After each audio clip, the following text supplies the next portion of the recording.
Peggy Setiawan bebas Peggy Cianjur dan AF tak bisa tidur. Pra-peradilan Peggy Setiawan dikabulkan oleh Hakim Tunggal Eman Sulaiman, Senin, tanggal 8 Juli tahun 2024. Hakim Eman Sulaiman juga meminta Polda Jabar untuk segera membebaskan Peggy Setiawan dari tahanan. Ada beberapa hal yang jadi pertimbangan Hakim Eman Sulaiman untuk mengabulkan permohonan Peggy.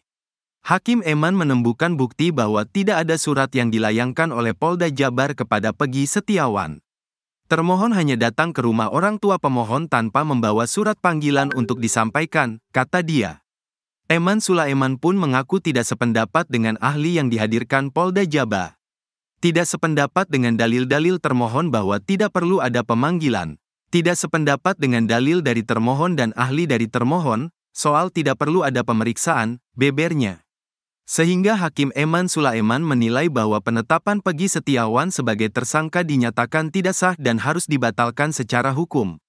Meminta termohon melepaskan pemohon dari tahanan, tegasnya. Di akhir putusannya, Eman Sulaiman menegaskan mengabulkan pra-peradilan Peggy Setiawan. Permohonan dari pemohon dikabulkan, tandasnya. Sementara itu, Kadif Hukum Kombes Nur Hadi Handayani mengatakan akan mengeluarkan Peggy Setiawan dari tahanan. Penyidik akan langsung menindaklanjuti apa yang dibacakan oleh Pak Hakim, kita tetap patuh pada hukum, kata dia. Ia pun mengaku akan segera membebaskan Peggy Setiawan. Iya, dibebaskan, insya Allah, tegasnya. Sementara untuk pencarian Peggy Perong yang asli, dirinya akan berkoordinasi dengan penyidik Polda Jabar. Nanti kita akan koordinasi dengan penyidik, ungkap Nur Hadi. Peggy Cianjur dan AF ketar-ketir. Dengan dibebaskannya Peggy Setiawan, hal itu membuat dua orang ini tak tenang. Ia adalah Peggy Setiawan Cianjur dan AF. Mantan Kabareskrim Komjen, Purn. Susno Duaji meminta agar Peggy Cianjur dan AF segera diperiksa. Sebab sesaat setelah Peggy ditangkap dan ditetapkan tersangka, AF membuat pengakuan mengejutkan. Saat itu AF mengaku kenal dengan Peggy Setiawan yang ditangkap. Bahkan AF mengatakan kalau Peggy itulah yang ia lihat pada malam kejadian mengejar Vina dan Eki. AF mengaku melihat Peggy dan para terpidana saat ia membeli rokok di warung. Waktu penangkapan itu saudara Peggy nggak ada, tapi pas kejadian itu ada, ungkap AF beberapa waktu lalu. Namun setelah banyak saksi muncul dan meragukan kesaksiannya, AF pun bak hilang ditelan bumi. Rupanya diam-diam Polda Jabar mempertemukan AF dengan pemilik warung tempat AF membeli rokok. Pemilik warung pun mengaku kenal dengan AF, namun membantah apa yang dikatakan AF. Sebab menurutnya, pada malam kejadian dirinya tidak melihat ada keributan sama sekali di depan warungnya. Bohong dia itu, kata pemilik warung. Susno Duaji pun meminta penyidik untuk memeriksa AF lagi. Bahkan ia menduga kalau AF adalah pelaku yang sebenarnya. Jangan-jangan si AF ini pelakunya, kok dia bisa tahu persis? Saya curiga besar, bisa jadi pelakunya AF. Ini kalau saya jadi penyidik, jelasnya. Tak hanya AF, Susno Duaji juga mencurigai Peggy Setiawan Cianjur dan, kenapa tidak diperdalam si AF ini, yang tahu persis ini, jangan-jangan si AF ini pelaku. Peggy Cianjur kenapa gak diperiksa? Periksalah dia, kata dia. Sebab profil Peggy Cianjur ini paling dekat dengan DPO kasus Vina Cirebon. Peggy Cianjur bahkan baru membuat pengakuan kalau dirinya adalah ketua geng motor Moonraker. Di mana Eki sendiri merupakan anggota geng motor XTC yang berseberangan dengan Moonraker. Kecurigaan mulai membanjiri kasus pembunuhan Vina dan Eki menjelang putusan sidang pra-peradilan. Putusan sidang itu akan disampaikan oleh Hakim Tunggal Eman Sulaiman di Pengadilan Negeri Bandung pada Senin 8 Juli 2024. Kuasa hukum Peggy meyakini bahwa status penangkapan tersangka terhadap kliennya tidak sah. Bahkan, muncul kecurigaan usai jalannya sidang yang digelar pada Senin 1 Juli hingga 5 Juli kemarin. Salah satu kecurigaan itu diungkap oleh mantan Kabareskrim Polri, Komjen Purnawirawan Susno Duaji. Susno justru menaruh kecurigaannya kepada salah satu saksi kasus pembunuhan Vina dan Eki, yakni AF. Susno meyakini bahwa 11 orang terpidana yang ada di BAP didapatkan Ibtu Rudiana, ayah Eki, dari keterangan AF. Apalagi AF pernah menyebut aksi pelemparan batu terhadap Vina dan kekasihnya Eki pada 2016 silam. Tak hanya AF, Susno turut menyeret nama Dede dan Bel-Bel untuk ikut diperiksa. Susno menilai penyidik harus kembali ke awal mula penyelidikan kasus tersebut. Ia juga meminta penyidik harus membuka CCTV terkait kasus tersebut. Terlebih, dirinya mendengar bahwa ada buah Ibtu Rudiana yang telah menyita CCTV tersebut.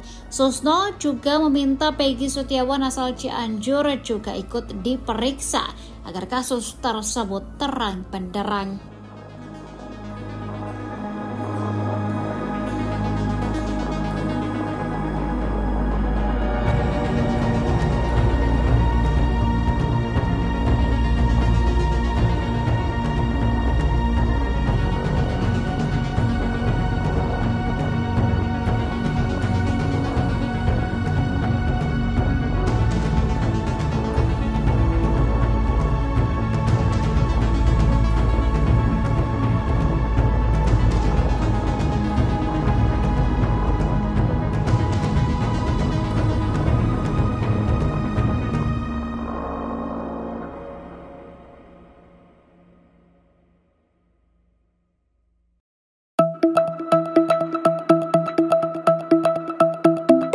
Dua DPO kasus Vina Cirebon yang telah dihapus polisi kembali muncul dalam sidang pra-peradilan Peggy Setiawan di Pengadilan Negeri Bandung. Bahkan, termohon yakin Polda Jabar menjelaskan peran DPO Andi dan Dani dalam pembunuhan Vina dan kekasihnya Rizky alias Eki.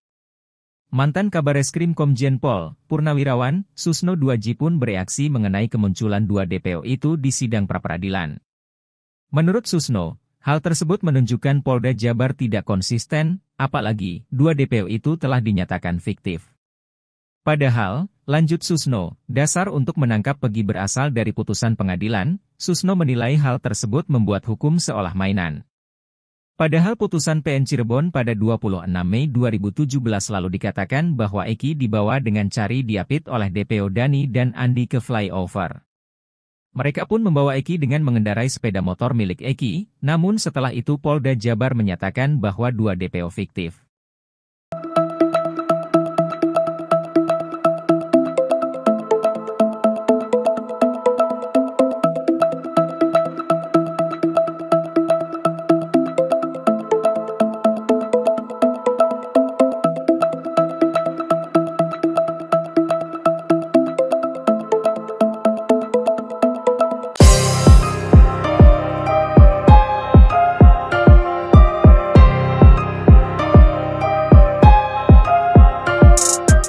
Tim kuasa hukum Peggy Setiawan yang ditetapkan sebagai tersangka kasus Vina dan Eki Cirebon meyakini bahwa kliennya itu merupakan korban salah tangkap.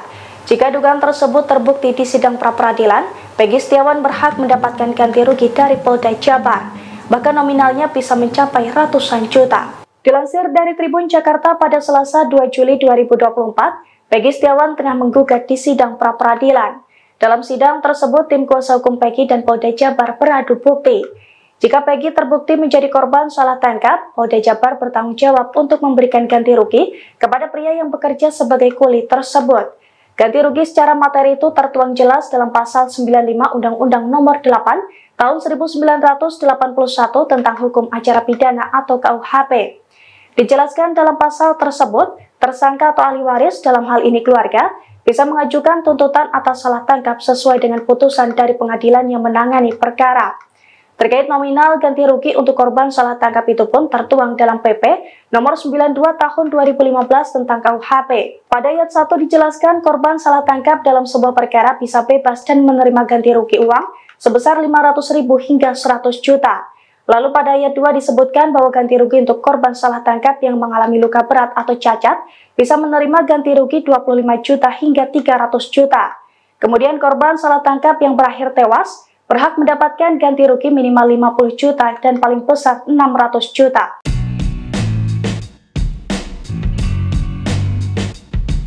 Hakim Pengadilan Negeri Bandung, Eman Sulaiman menjadi penentu nasib Peggy Setiawan. Bukan tanpa alasan, Hakim Eman Sulaiman bakal menentukan Peggy Setiawan akan lanjut dalam perkara kasus pembunuhan Vina atau tidak. Terpisah. Salah satu orang dekat Kapolri, Jenderal Listio Sigit Prabowo mengurai prediksi putusan sidang pra-peradilan Peggy Setiawan. Sosok tersebut merupakan penasihat ahli Kapolri yakni Irjen Purnawirawan Arianto Sutadi. Ia mengurai analisanya jelang sidang putusan pra-peradilan Peggy Setiawan yang akan digelar pada Senin, 8 Juli 2024, pagi. Saya melihat putusan ini nanti bagaimana itu nanti tertuang kepada Bapak Hakim. Bapak Hakim itu di sini memutuskannya hanya akan menentukan apakah tindakan penyidik selama ini yang diuraikan itu ya, katanya seperti dilansir dari salah satu TV swasta, Minggu, 7 Juli 2024. Menurutnya, dalam sidang yang digelar selama sepekan ini penyidik Polda Jabar telah menjelaskan alasan penetapan tersangka kepada Peggy Setiawan di muka sidang pra-peradilan yang digelar di Pengadilan Negeri Bandung. Hal tersebut yang nantinya menjadi pertimbangan majelis hakim dalam mengeluarkan putusan dalam sidang pra-peradilan. Soal kuasa hukum Peggy yang menyebut kliennya korban salah tangkap dan cacat prosedur, mantan Pati Polri ini juga menyebut jika majelis hakim tidak akan mempertimbangkan dalil yang diuraikan kuasa hukum Peggy Setiawan.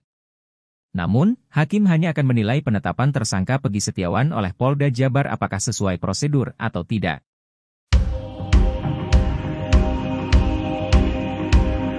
Peggy Cianjur juga baru-baru ini mengungkap hal mengejutkan, lama disembunyikan, Peggy Cianjur akhirnya mengakui bahwa dirinya pernah jadi ketua geng motor. Tapi diakui Peggy, ia ikut geng motor di Cianjur, bukan di Cirebon. Ia bahkan mengungkapkan kalau anggotanya hanya sedikit yakni 20 orang saja. Ia juga tegas membantah tak pernah terjadi keributan selama jadi ketua anggota geng motor. Sebelumnya diketahui, Peggy Cianjur santer disebut-sebut adalah sosok Peggy Perong yang asli. Namun belakangan Peggy Cianjur tegas membantah keterlibatannya dalam kasus Vina Cirebon. Terkait hal itu, Polda Jabar mengaku membela Peggy Cianjur, ia menyebut jika anak Cecep tak terlibat.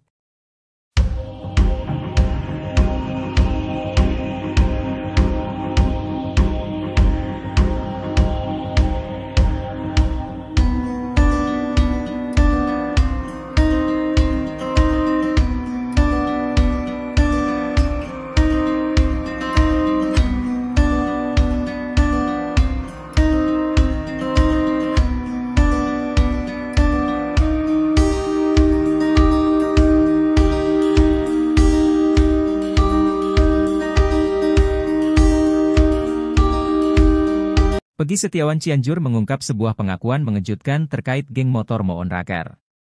Ternyata Peggy Setiawan Cianjur mengaku pernah menjabat sebagai ketua geng motor Moon Raker. Pengakuan Peggy Setiawan Cianjur ini membuatnya kini semakin tersudut. Betapa tidak, dalam putusan sidang kasus Vina Cirebon disebutkan motif terjadinya pembunuhan dipicu DPO Andi yang meminta tolong pada Moon Raker untuk mencari anggota XTC. Diketahui bahwa Eki merupakan anggota geng motor XTC 04 Sumber Cirebon.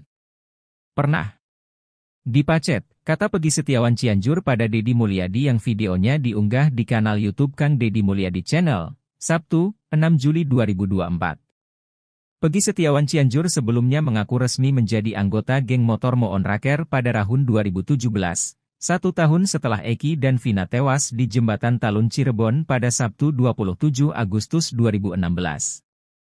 Namun kini Peggy Cianjur mengaku menjadi ketua geng motor Moon Raker dengan memiliki puluhan anak buah. Sedikit, paling 20 orang, kata Peggy Setiawan Cianjur. Walaupun begitu Peggy Setiawan Cianjur mengaku tak pernah berbuat onar dan rusuh di Cianjur, Jawa Barat.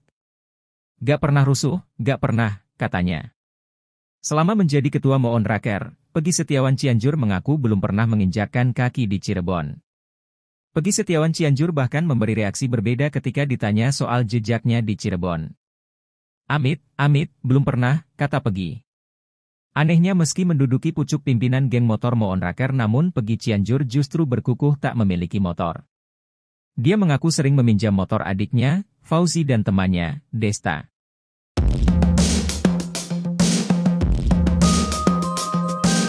Ex-Kabareskrim Susno 2J menganalisa hasil akhir sidang pra-peradilan Peggy Setiawan di PN Bandung yang berhadapan dengan tim hukum termohon Polda Jabar. Setelah menyimak jalannya persidangan pra-peradilan ini, Susno menyadari ada yang dihilangkan pihak Polda Jabar. Hal ini pun membuat Susno merasa kecewa. Dia mengatakan bahwa ada yang tidak dihadirkan Polda Jabar di sidang pra-peradilan ini, yaitu saksi seperti halnya yang dilakukan tim hukum Peggy kecuali saksi ahli. Atas kondisi ini, Susno seakan-akan menempatkan Polda Jabar kehilangan salah satu poin kekuatan untuk memenangkan sidang pra-peradilan. Namun Susno enggan bicara gamblang memprediksi siapa yang bakal menang di sidang pra-peradilan ini.